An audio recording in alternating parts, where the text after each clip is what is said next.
Apa kabar para pemirsa sebangsa tanah dan air? Kita jumpa lagi di sini dan kembali kita akan mengulik soal film. Seorang koboi linglung terbangun di gurun panas dengan gelang aneh melekat di pergelangannya. Urusan hidupnya bertambah runyam saat dia mesti berurusan sama penegak hukum di kampung Gurandil yang liar. Ditambah serangan makhluk asing yang menghancurkan kampung itu menjadi titik balik.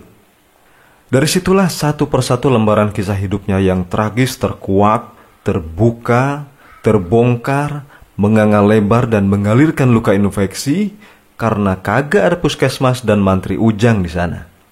Setelah sadar dengan apa yang terjadi setelah diurut si Neng, sang koboi linglung mulai menyusun pembalasan. Anyway, Baswe, sebelum kita lanjutin kisah Edun film ini, jangan lupa para pemirsa sekalian untuk memencet tombol subscribe dulu ya, agar Bang Penyiar tambah pinter dan rajin ngulasnya. Cus! Mohon perhatian Anda. Pintu teater 1 telah dibuka.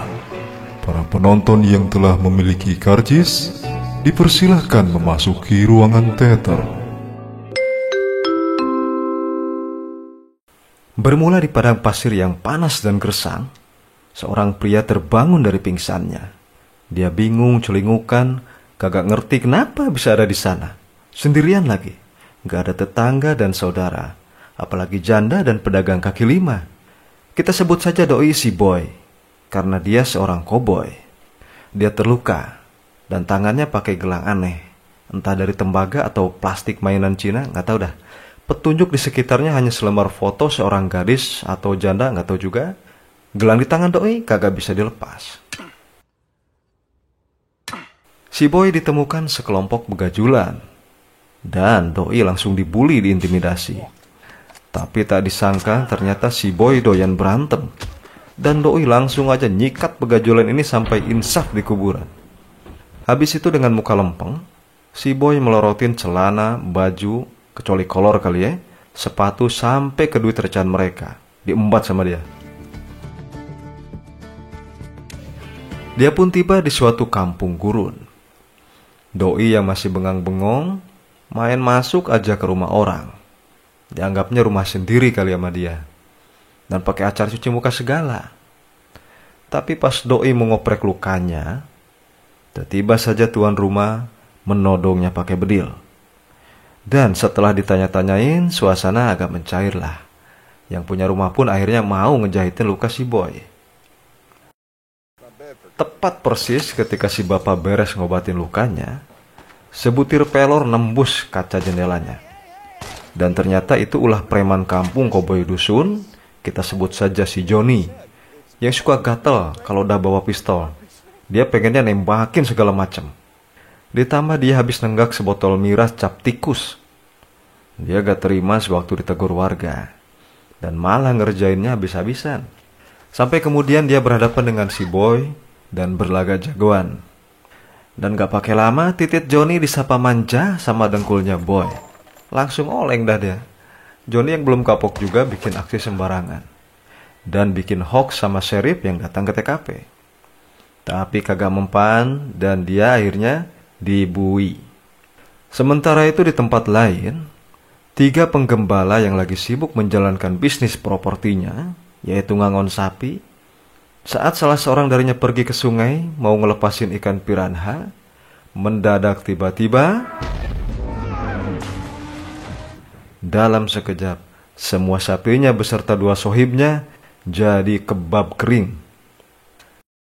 Di kampung tadi, balik ke si Boy, dia yang lagi ngasoh di bar, tiba-tiba aja didatengin sama seorang cewek bunga desa kali ya, yang bernama Ella, yang terus ngajak basa-basi gak jelas. Dan pada saat itulah Syarif CS masuk ke bar dan berlaga ngajak ribut si Boy, karena dia kira doi adalah buronan. Gak pakai bakbi bu, botol pun segera mengusap kepala, dan si Boy bertarung dikeroyok 4 orang sekaligus. Doi cukup pakai bogem mentah doang saat lawan pada cabut pistol. Dan si Boy bertarung kayak Mayweather, sampai mereka semua ngesot di lantai. Tapi tanpa diduga, ceprot, Boy digetok KO dari belakang sama si Ella. Aduh. Waktu pingsan, Boy yang amnesia ngalamin mimpi aneh, seolah menceritakan kehidupannya sebelum ini. Dia dalam mimpi itu berada di satu rumah bersama seorang wanita yang tak berdaya. Dan dia melihat ada makhluk gak jelas yang bikin dia terbangun. Dan tahu-tahu dia udah bersebelahan sama si Johnny di sel. Bete dengerin bualan Johnny yang ngebanggain babehnya, Boy akhirnya ngingetin si Johnny baik-baik ke tali besi. Babeh si Johnny sendiri bener-bener lagi murka gak karuan. Gegara sapi-sapinya pada mati gosong. Dan penggembala bernama Roy yang tadi selamat menjadi sasaran amukannya. Dia dituduh mencuri sama Babe Johnny alias Kolonel. Ketika Roy mau dihabisin sama Kolonel, kacungnya Johnny datang ngasih laporan bahwa si Johnny udah ditangkap dan dibui sama sheriff. Otak si Babe langsung mendidih dan pelampiasannya tentu saja sama si Roy. Sheriff sendiri sedang sibuk menyerahin si Boy ke petugas negara bagian. Karena ternyata doi yang lupa ingatan ini adalah seorang bandit kelas kakap bernama Jack, yang dosa kriminalnya segunung. Si Jack digiring dengan todongan bedil dan satu kereta sama si Johnny. Sesaat sebelum mereka jalan, rombongan kolonel datang ke kampung, menaiki kuda dan membawa obor. Zaman itu belum ada moge ya guys. Dia datang minta anaknya dibebasin. Dan saat melihat Jack, amarahnya meledak. Karena si doi telah merampok hartanya. Sewaktu suasana mulai memanas kayak kompor meleduk, dari kejauhan mendadak terlihat nyala api seperti rombongan berkuda. Kelap-kelip, kelap-kelip. Dan tiba-tiba saja gelang di tangan Jack menyala. Sekonyong-konyong cahaya di atas mereka melepaskan tembakan bertubi-tubi yang membuat ledakan di mana-mana. Ngeri dah. Senjata mereka jelas tak tertandingi para jenggo. Satu kampung acak adul dibuatnya. Mereka juga menangkapi warga dengan capit besi. Dalam kekacauan itu Jack bisa membuka borgolnya untuk kabur. Tapi nasib naas dialami sheriff yang kena capit musuh gak jelas ini. Si Jack terkejut karena tiba saja gelang di tangannya menyala dan mengembang. Kereta tahanan jebol saat doi nyobain gelangnya. Ternyata gelang itu bukan sembarang gelang, tetapi merupakan sebuah senjata canggih guys. Si kolonel yang tidak lupa pada anaknya segera membawa Johnny untuk menjauh. Tapi belum juga beranjak jauh, capit besi itu menangkap dan menarik Johnny ke atas kemudian lenyap di atas langit yang gelap.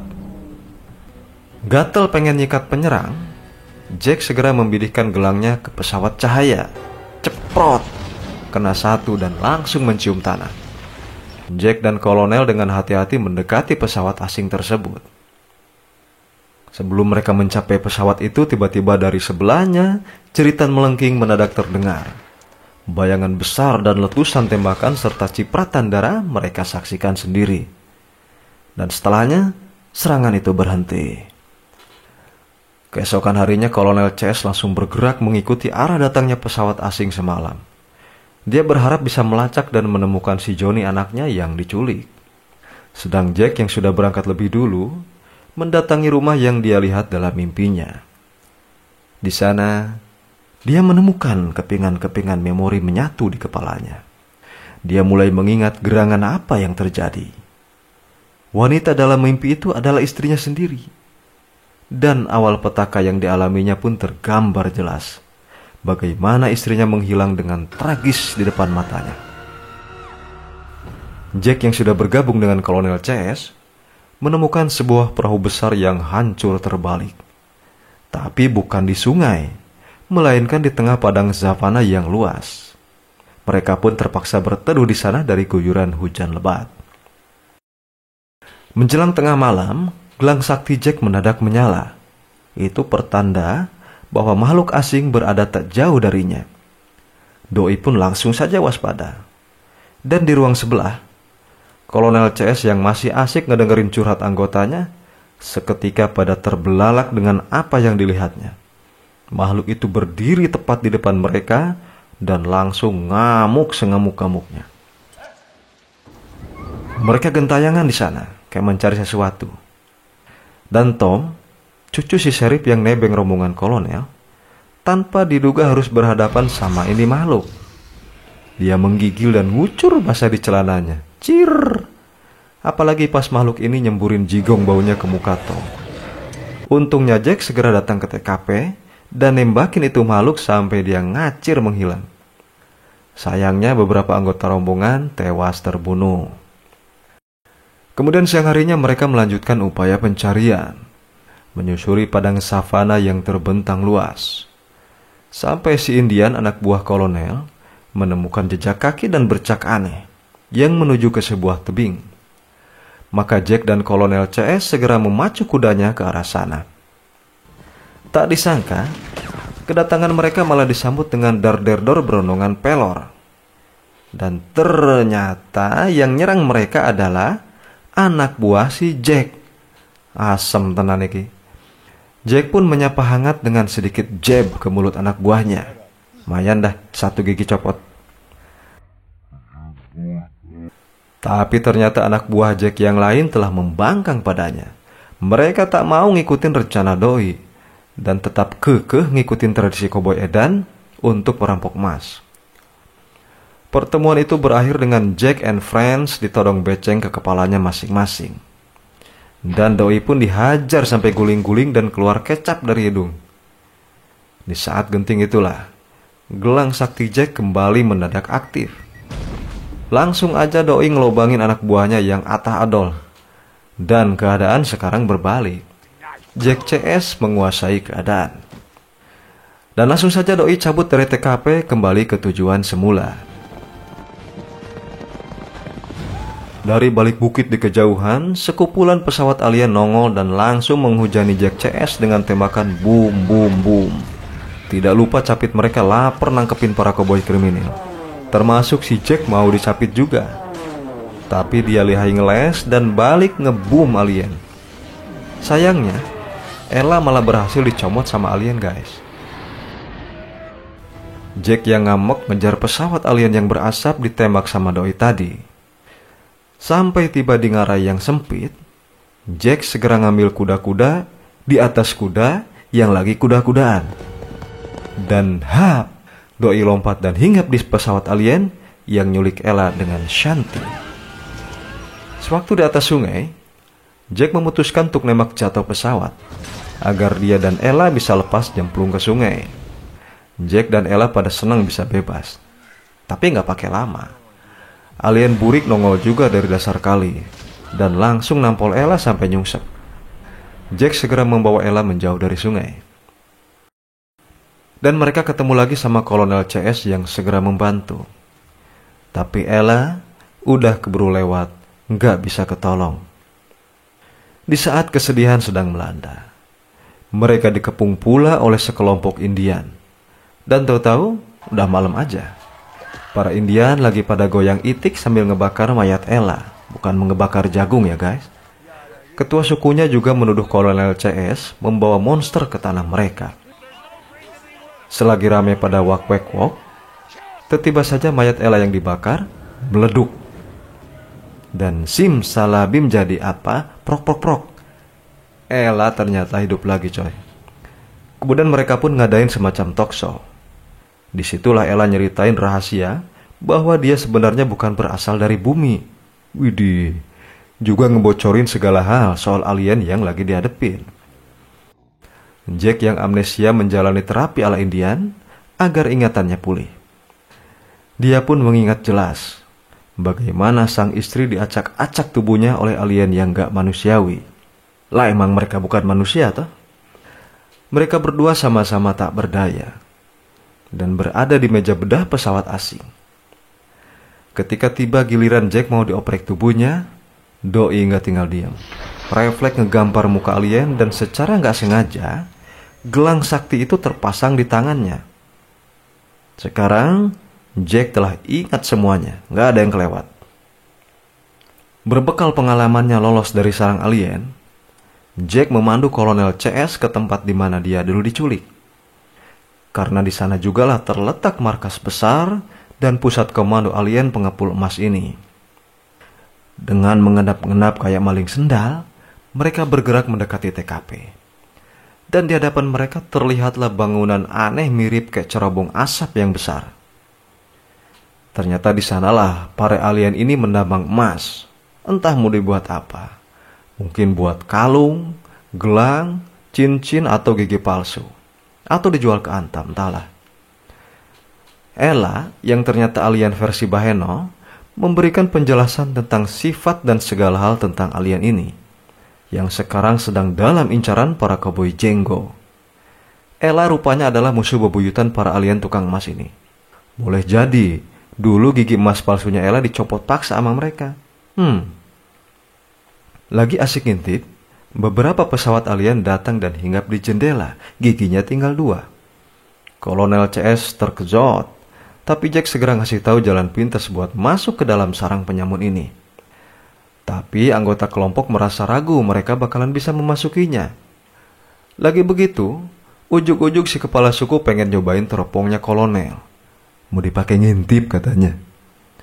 Dan selagi mereka rame cuap-cuap, Jack diam-diam malah cabut, mau ngopi dulu ke warung katanya. Oke, kita bergeser sedikit. Mantan kroco si Jack lagi pada recok ngeributin emas bagian.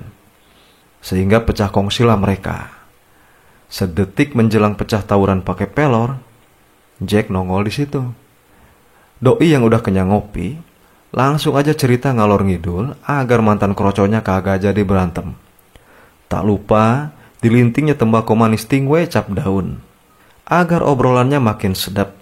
Dan ternyata taktik tradisional si Jack ampuh guys. Di tempat kolonel, dia mulai bete dan uring-uringan karena omongannya dianggap kentut bau. Padahal dia sedang ngejelasin strategi perang yang lebih afdol dari Sun Tzu. Dan akhirnya setelah beradu bacot sama kepala suku, kolonel pun mingkem gak semangat. Di saat itulah Jack datang lagi bersama kroconya yang udah insap dari pembangkangan. Malam harinya sebelum beraksi, para Indian asyik bergoyang poco-poco, biar dengkul gak kendor katanya. Sedang para jenggo ngawur sibuk bikin petasan. Selebihnya dari mereka memilih berajojing ria, mau puas-puasin dulu. Ya siapa tahu esok hari mereka dicor emas panas sama alien. Dan hari penyerangan pun tiba. Pasukan tempur jadi-jadian itu berpacu menuju sarang de facto alien Kang Mas. Para Indian mengambil posisi sesuai yang direncanakan. Sementara Jack dan Kroco bergerak di bawah. Mereka merapat dan memanjat naik gedung kantor alien itu. Setibanya di atas gedung, langsung nyiapin petasan kilauan karya seni mereka semalam.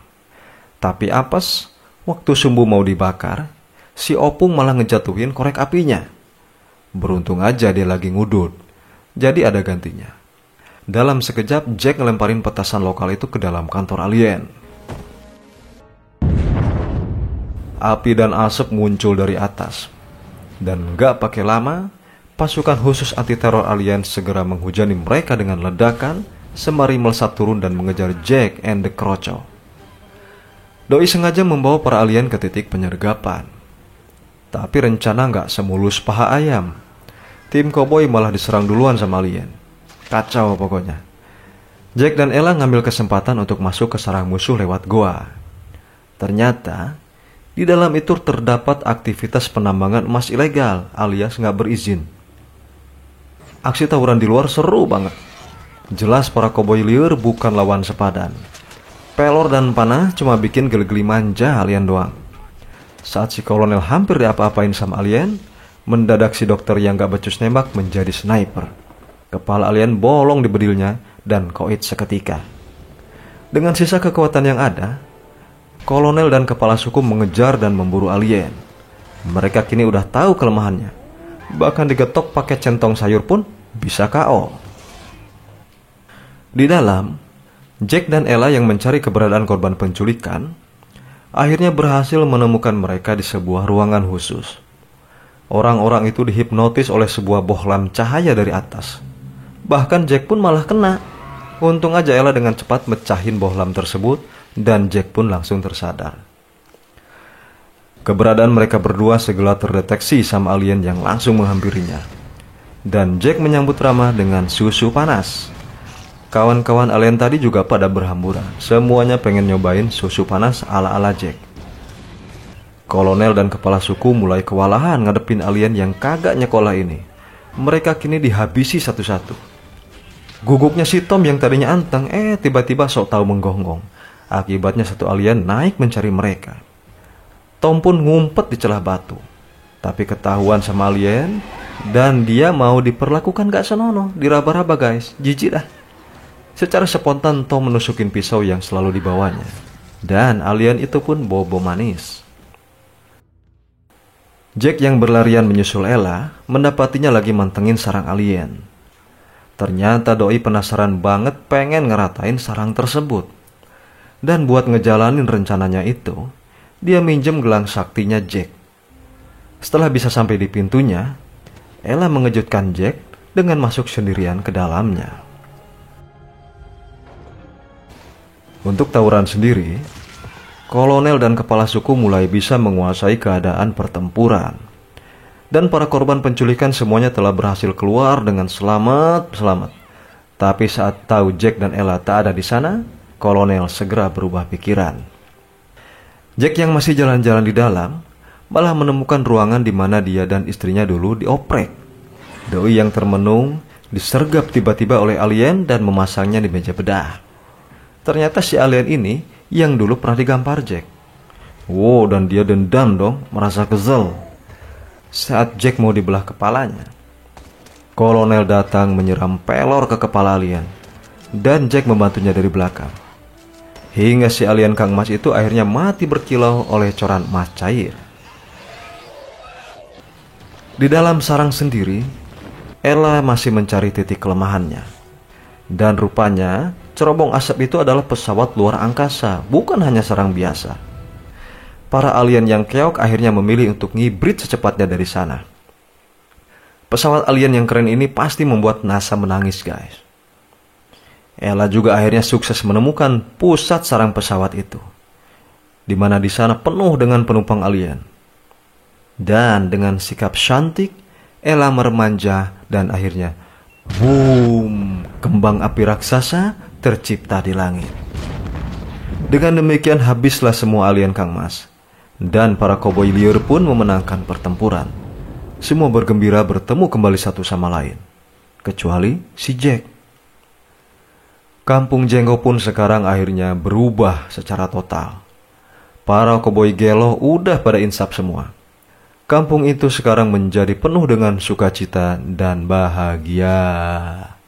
Dan tamatlah kisah tahayul ini. Mari kita ambil yang baiknya dan buang ampasnya. Sekian dulu pemirsa. Adios amigos. Savios de parantos. Merdeka.